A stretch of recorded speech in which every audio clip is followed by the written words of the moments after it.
Ivy and Bean, Book 1, Chapter 3, The Ghost of Pancake Court.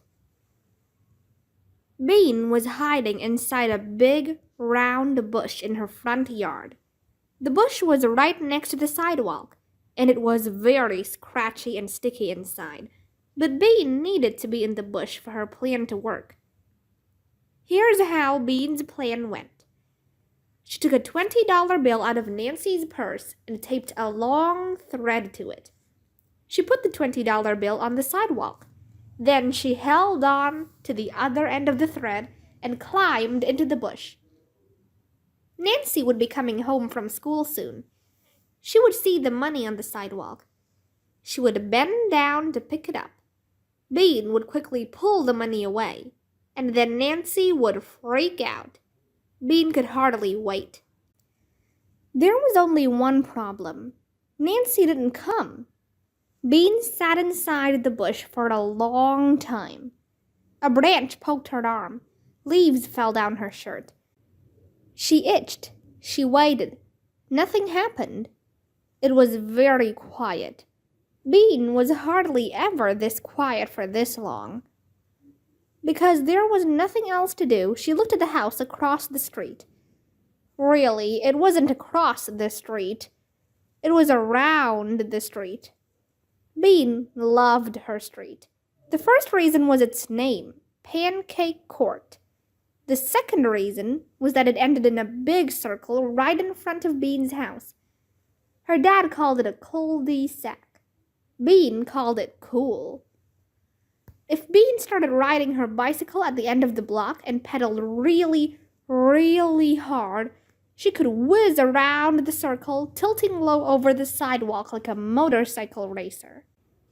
Slam! Bean looked up. She saw Ivy come out onto her front porch and plop down on the top step. Bean squinted at her. Ivy looked strange. She wasn't wearing a dress today. She was wearing a black bathrobe with lots of little pieces of paper stuck to it. Weird, thought Bean. She squinted some more. Instead of a big book, Ivy was carrying a stick painted gold. Bean made a face.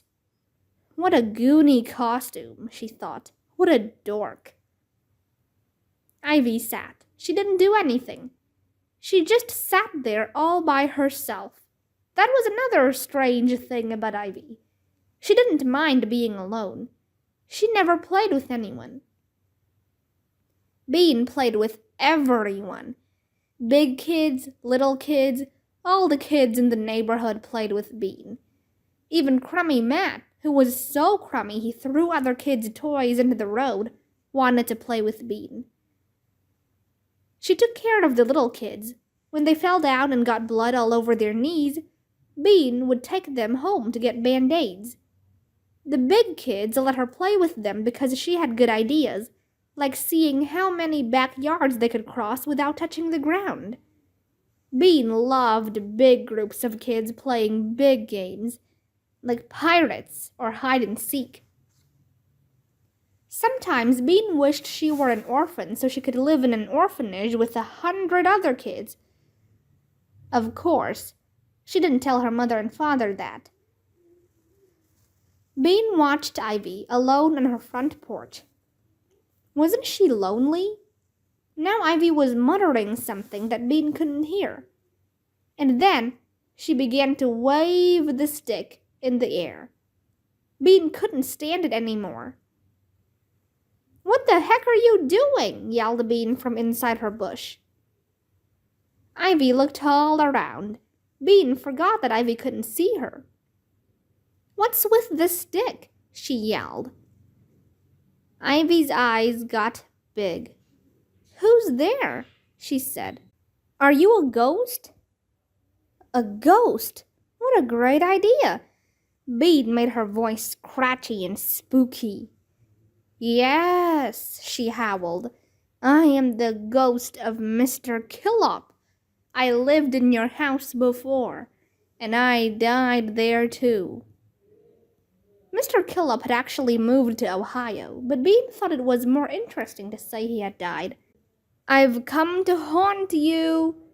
Tonight, when you're sleeping, I'll wrap my icy fingers around your neck. Bean, what are you yelling about? Oops, it was Nancy. Chapter 4. Bean Meets Ivy. Bean peeked out between leaves. Nancy hadn't seen the $20 bill. She was standing on it. Thought Bean. Her plan was a bust, but if she kept on being a ghost, maybe she could scare Nancy a little. I'm going to wrap my fingers around your neck too, she howled in her spooky voice. And I'm going to spit in your ear. No, you're not, said Nancy. She didn't sound scared. She reached into the bush and yanked Bean out. Stop yelling. That's when she saw the $20 bill. Hey, she said, where did you get the money? You don't have $20. Then she saw the string. I see what you're doing, Burp-face. I bet this is my money too. Then she picked up the bill and looked at it. You stole my money. I'm telling Mom. She began to pull Bean toward the front door. Uh-oh, thought Bean. None of her ideas were working out today. Now she had two choices. She could go inside with Nancy and face Mom, or she could run. So Bean fell over on the ground and started to wail. My ankle! Ow, ow, ow! My ankle's killing me! It's sprained! She held her ankle. Nancy frowned. You didn't sprain your ankle, you faker, she said. But she bent down to take a look. That was all Bean needed. She stood up and ran. She ran out of her yard and around Pancake Court until she found herself in front of Ivy's house. Ooh, you're in trouble now, Bernice Blue, yelled Nancy. I'm going to tell Mom. Bernice was Bean's real name. People used it only when they were yelling at her. Bean couldn't help it. She just had to stick her tongue out and say, psst. Then she just had to turn around and wiggle her behind at Nancy. That's it, Nancy yelled. I'm getting Mom. She stormed into the house. For a minute, Bean felt happy. She loved making Nancy mad. But when Nancy was gone, Bean began to worry.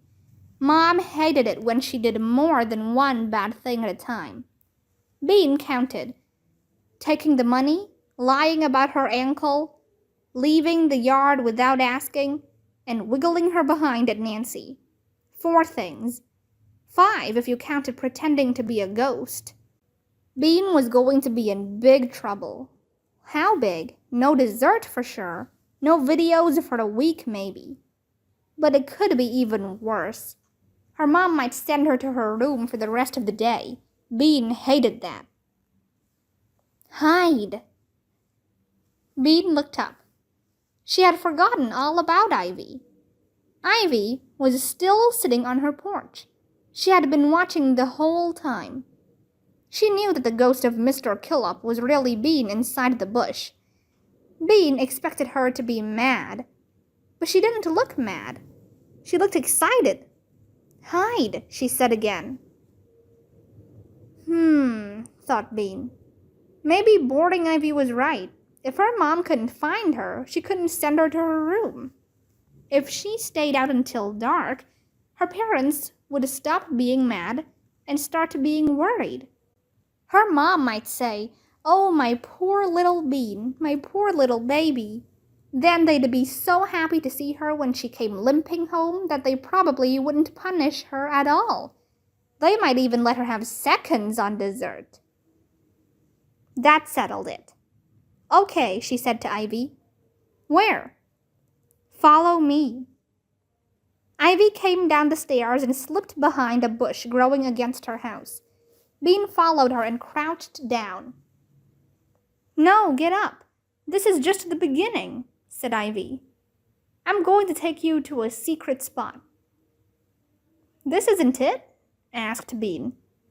The bush looked pretty good to her. No, this is the passageway. Ivy pressed her back against the house and edged along. Bean edged along too, the wall scraping her back. They turned a corner and edged some more. Ivy's house was big. Halt, said Ivy. Bean halted. Now, said Ivy, close your eyes and I'll take you to the secret spot. What? How come I have to close my eyes? Because it's a secret, said Ivy. Duh. Bean couldn't argue with that. Ivy looked like a wimp, but she didn't talk like one. Bean closed her eyes. She felt Ivy take her by the elbow, and together they went down some steps. A door opened. More steps. Cool, damp air blew in Bean's face. Then they went up some steps. Another door opened. They were outside again. Ivy was taking Bean through some tall grass. Shh, said Ivy suddenly. Bean froze. Crouch down, said Ivy. Bean crouched. There was a silence. Okay, you can get up now. What happened? Asked Bean. Spies, said Ivy. Bean figured Ivy was probably making that up. Now you can open your eyes, Ivy said.